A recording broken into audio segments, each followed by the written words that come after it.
Hello, this is Trent back here, and I'm talking on behalf of EDL 850, module number one, which is talking about what I know, for one, introducing myself, and then talking about what I know when it comes down to educational law. So, I am a high school math teacher at Holcomb High, where I teach four different subjects. I teach Algebra 1, which is primarily freshmen. I teach Basic Algebra, which is primarily freshmen also.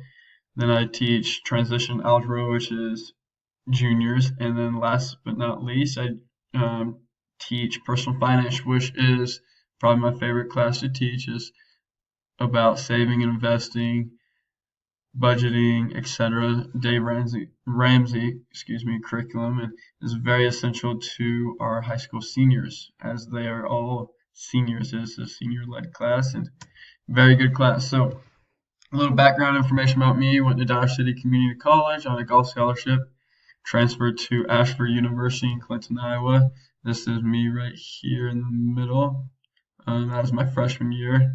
Um, After Clinton, Iowa, I graduated in December of 2013. I came back to Holcomb High School because my basketball coach from high school transferred to Holcomb High School, got a new job, and has been there since. And I came back to see him, and they needed a high school math teacher during the second semester or spring semester of January 2014. So been there ever since. So um, I have been there 4 full years, and so started my graduate program last June, as in June of 2017. This is my ninth class. I have just finished my seventh class. I am currently taking my eighth class right now with Dr. Moody also.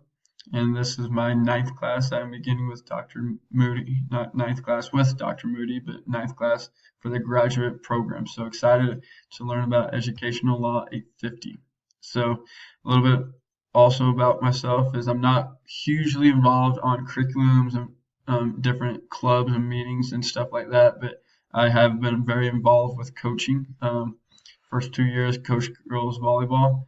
Let's see, the last 2 years I've coached girls golf during the fall, so that takes the 4 years.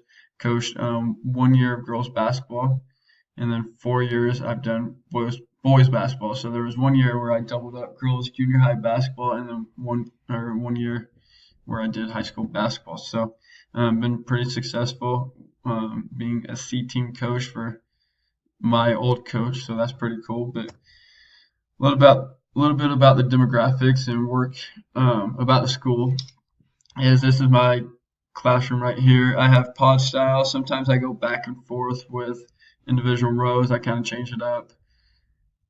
And this is my office right here, projector, all that. So school setting is pretty not big school. Is big layout to the school is very widespread, I guess is how you would say it. I mean, I don't know how else to describe it. Classroom setting is I teach anywhere from 12 to 22 or 23 students.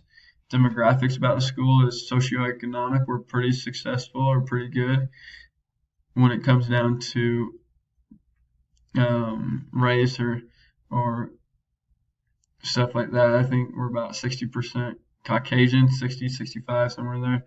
We are about 25% Hispanic, and then maybe about 5% or less than 5% African American. Number two, this is where critical reflection. I think my principal does a pretty good job on the laws, and he does.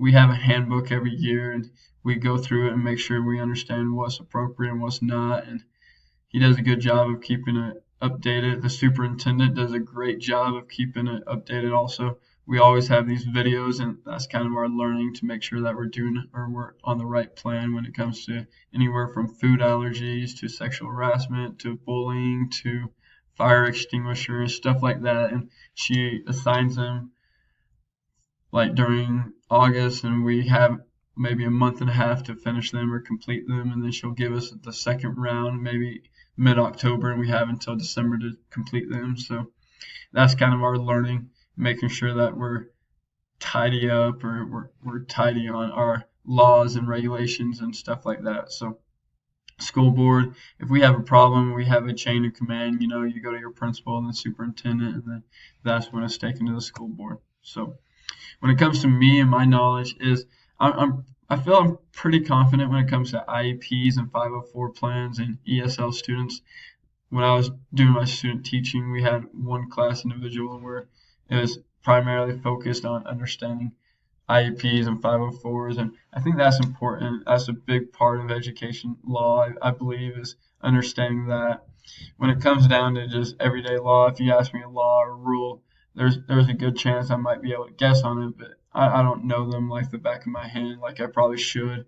And I feel that every teacher needs to understand at least the most basic laws, but have a good knowledge base when it comes down to laws and classroom management, etc. So future plans is just understand, learn, and collaborate with different individuals in this class. Make sure you're a lifelong reader so you keep learning and keep applying it to what you've learned and how you learned it. And I'm excited for this class. So um, I hope everyone's ready for this class and we learn together. So I appreciate your time and I appreciate you watching this video. Thank you again.